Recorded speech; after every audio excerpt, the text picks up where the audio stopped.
Surat, patay mo na yung mic mo, Michael. Ma'am Angie, may mga aligasyon dito na sa pagiging maluwag mo daw sa bilibid, ay ikaw daw ay hindi po sa akin galing ito. Ito po ay galing sa ibang tao, may mga liham. Ikaw daw ay nakikipag-disco pa sa mga preso. Totoo ba yan?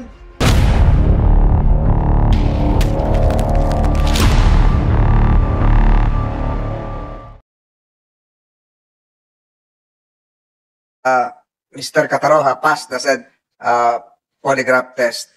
Huling tanong na lang siguro, patay mo na yung mic mo, Michael. Ma'am Angie, may mga aligasyon dito na sa pagiging maluwag mo daw sa bilibid, ay ikaw daw ay hindi po sa akin galing ito.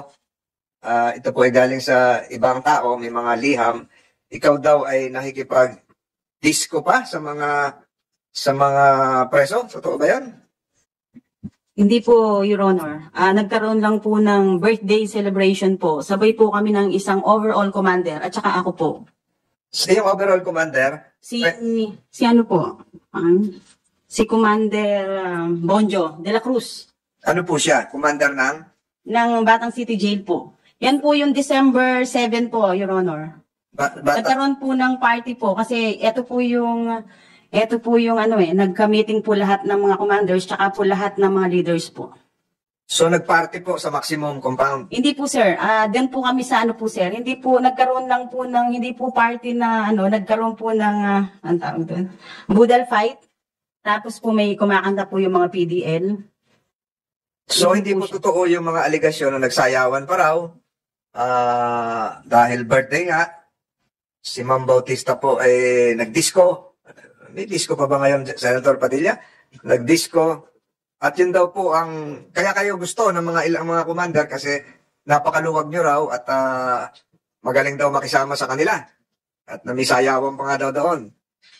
Your Honor, hindi po nag-disco po. Wala pong disco nangyari. At saka po yung sinasabi pong kalugan po, Your Honor, siguro po yung sinasabi nilang, pinatupad ko lang po yung Mandela Rules. Sumusunod lang po ako sa United Nations Standard. Yung po kasing privilege na po na nasa batas po, yun po yung ipinatupad ko. Tinanggal ko po yung korupsyon, kaya nga po marami pong na-relieve. Ngayon po, binigyan ko po kung ano po yung karapatan ng preso according to the United Nations Standard. Yun po yung nasunod, kaya po may mga dalaw po sila. Meron po tayong idalaw. Nagkaroon po ng Kaagapay Center na kung saan po bawat po membro po ng mga pangkat, nalalaman na po namin yung mga overstay. Kasi po marami pong nakakulong na matagal na po dapat lumaya. Sa pamamagitan po ng Kaagapay Center, nagkakaroon po ng virtual hearing, at saka po nagkakaroon po ng virtual check-up, at saka po yung walang pamasahe na tawid dagat, ay nakakausap na po nila yung pamilya nila. Ang ICRC po ang nag-donate ng mga laptops. Meron ba tayong human rights dito? Wala. Comsec? Nasaan na si Comsec? Wala. Dapat ito yung hearing ng Bucor ni Commission on Human Rights. Lesson number 2. Lesson number 3 nata tayo, Comsec. So, go ahead, ma'am. At sa pamumuno ko po, kaya po nahawakan ko po yung NBP Superintendent. Ako po lahat po, sir, yung sa time ko na marami pong nahulihan ng mga personnel na nagpapasok po ng kontrabando. Marami po akong napatigil na paghahanap buhay na pinagkakaperahan lang nila yung ating mga PDLs. At yun nga po, marami pong galit kasi lahat po libre na nung panahon ko. Kasi nung pong panahon ng nakaraan, lahat po may bayad. Basta mag-request po yung PDL na ipasok lang po yung mga isda nila, hindi po pwede pag wala pong bayad. Kaya po ako yung kontrabida. Pasok po yung mga pagkain po nila na galing pa po sa ibang lugar kasi nga po malalayo po yung pamilya nila. Lalo paano na po yung nakakapasok online delivery? Wala pong online delivery po, sir. Wala? Gaya po ng Batang Mindanao, sir. Okay, diba yung mga video pinakita natin, inadmit nyo na may nakapasok ng beer dahil zero alcoholic content, naawat na sawatan nyo. Di ba online delivery yun? Talagang...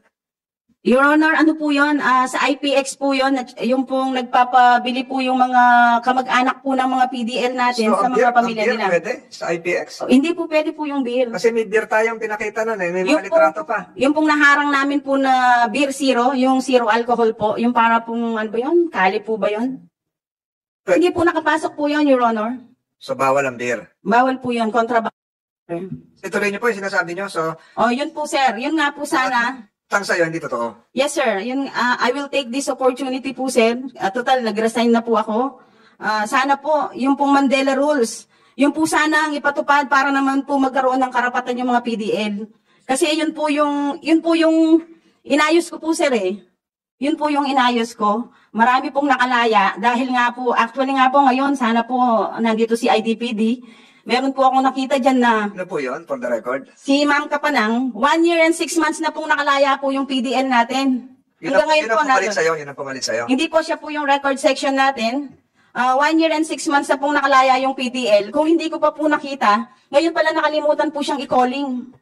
Nakapag-tamark na po siya, tatawagin na lang po siya sa gate. Hindi pa po nagawa. Marami na rin pong matatanda na sobrang na pong tagal. Meron na nga po dyan na 20 years old pa lang po siya. Nakakulong na, 80 years old na po siya ngayon. So, bali po 60 years na po siyang nakakulong. Marami pong ganyan Lahat po kami. ba ng ito ay sinasubmit nyo ng report kay General Katapang for him to take notice of this? Yes, sir po. O yun naman pala. So si General Katapang na siguro magre-respond dyan. Is it being done, sir? Opo, kaya lang po, may isa po tayong magandang pag-usapan. Kasi po, nung naglabas po ng panibagong desisyon ng Supreme Court na lahat ng mga heinous crime hindi na po good for GCTA, yun po, doon po nagkaipit-ipit. Kaya, ang ginagawa ko po, pag sabi ko, sentence serve na ito, pino-forward ko na po sa Department of Justice. Pero dahil nga po sabi ng USEC doon na DG, may problema tayo kasi kailangan i-challenge natin ito sa Supreme Court. Bakit sila naglabas ng panibagong desisyon na maiipit ang karamihan ng mga preso na sentence serve na at hindi natin mailabas dahil nga may nilabas na desisyon na naman na bago ang Supreme Court na mapapahinto ang paglaya ng mga sentence serve. Salamat. Comsec, I understand that you invited the University of the Philippines here. Ano pong ASA Forensics? Any findings coming from the University of the Philippines? Ayon sa bato, yung sa mass grave, may naging findings ba ho kayo doon? Kasi lumalabas, puro sa media reports tayo na nakaka-rely. Yung sa chicken bone na tayo. Good morning, Your Honor. So kami po, kinontak ni DG Katapang para ho tignan yung septic tank kung merong mga human remains. At based po sa aming findings ay wala po. Any septic tanks were inspected? Bali, dalawa na septic tanks yung titignan sana, pero inubos yung doon sa first septic tank dahil yung tubig dumadaan, yung sewage, from the first septic tank tutuloy doon sa second. So walang natagpuan. Second, yung basketball court? Yung basketball court. So wala doon sa basketball court? Wala po. So, overall findings from the University of the Philippines? Walang human remains, whether bone or other human remains. One septic tank or two septic tanks? In one septic tank. One septic tank. So, hindi rin tayo klaro pa doon sa second septic tank kasi hindi nabuksan yon. Hindi na ho. Kasi ang sinasabi nun, inupuan din ng aso yon. Yun ang na-report sa amin, pero hindi na namin So, ibig na-witness. sabihin, pag inupuan ng aso, hindi rin that accurate. Meron po kaming na-observe na kasama ng report namin na yung mga aso, hindi niya ma-distinguish kung explosives or kung other. So parang hindi siya cadaver dogs. Ang expertise ng aso ay explosives. Expertise non-explosives, ibig sabihin, pag upo niya doon, may possibility na may explosive material? Hindi ho namin yun expertise. Pero yung hinahanap ho sana ay cadaver. Kasi kung if you're referring to explosives, methane gas cannot be considered as an explosive material. Yes, Your Honor. A septic tank is a Yes, septic meron tank pong composed of methane. Yes, And Your Honor. methane is combustible. Mhm. Kung naalala niyo pa, ilang taon na nakakalipas, nung meron pa tayong quad cinema, sumabog po yung quad cinema sa ilalim because of methane. Because of LPG. Tama po, Your Honor. So, most probably, yun ang na-sniff ng aso. Pwede po, Your Honor. So, can you furnish the committee a copy of your forensic? We have already submitted it during the second hearing. Ba tayo? Comsec, meron ba tayong kopya? Ayun, lesson number 4, Comsec. So, thank you for the support and efforts given by the University of the Philippines sa forensic, siguro you should also forward a copy of your report to the Commission on Human Rights. Yes, we will, Your Honor. Salamat po sa Chairman. inyong pagtulong sa committee. Senator Padilla, sir. Ako, Chairman, mas maganda po, yun po ang bigyan natin ng pagtulak. Yung patungkol po dyan sa pag-iimbestiga dun sa mga septic tank. Yun po siguro, General Katapang, ang bigyan po namin ng atensyon ng committee ni Chairman Tolentino sapagkat yan po ay matagal ng usap-usapan sa Bilibid yan. Na talagang yung septic tank na yan, may pagka-horror yan. Kaya mas maganda po talaga kung talagang bibigyan nyo ng permiso na magkaroon talaga ng investigasyon dyan. Kasi para po sa akin, itong kaso ni Michael Cataroha, ano na ito? Wala nang pupuntahan to, Chairman. Ayaw naman makikooperate ni Michael eh. Siguro doon na lang po tayo sa original na issue talaga. Yung issue dyan ay yung septic tank eh.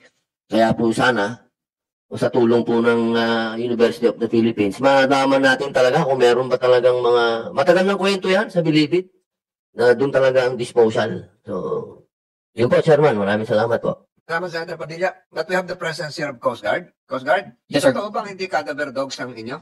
Correction for the UP, sir. Our SAR dogs are for search and rescue and cadaver dogs, sir. They are not dual, sir. The So, Philippine Coast Guard doesn't do dual training for our search and rescue dogs, sir. tatagalugin ko na. Yung aso nyo ba, na K9 unit, ay may kapabilidad na makaamoy ng mga bangkay, bungo, at kalansay. Yes, sir. So, hindi pinabubulaanan nyo yung sinabi ng University of the Philippines na hindi train yung aso nyo?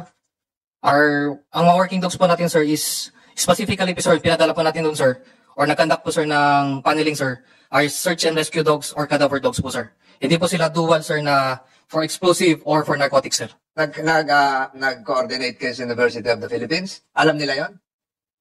Hindi ko lang po alam kung sino po yung kausap po nila nung time na yun, sir. Na nagsasabi po, sir, na nagdudual po yung aso namin, sir. But the Philippine Coast Guard, sir, has no dual, sir. Cadaver dogs talaga Yes, yun sir. nyo. Ito na. So, UP, with all due respect, siguro, we should also respect the position of the Philippine Coast Guard na cadaver dogs to. Siguro, pag meron tayong mga, huwag naman mangyari, malalakas na lindol, ito ba yung gagamitin na mag-snip sa ilalim ng mga rubbles? Yes, sir. For the record, sir, all the working dogs were used during the search and rescue operations, sir, just like the Cessna, at Bohol, at in other areas po, sir. Sila po yung mga ginamit po natin, sir. Sabra, Yes, sir. Yung nag-retrieval po tayo, sir, ng mga bangkay po, sir, ng piloto, sir. bumagsak sa Isabela. Yes, sir. Participation din po natin, sir. So, ito rin yung ginamit na aso. Yes, sir. So, sa palagay nyo, hindi magkakamali yung aso. Opo, sir. We're confident with our working dogs, sir. So, University of the Philippines, I think it should also be weighed and assessed considering the expertise of the Philippine Coast Guard at hindi naman natin minamaliit dahil marami, yung ba nagpadala tayo ng aso sa lindol sa Turkey, aso ng ano yun?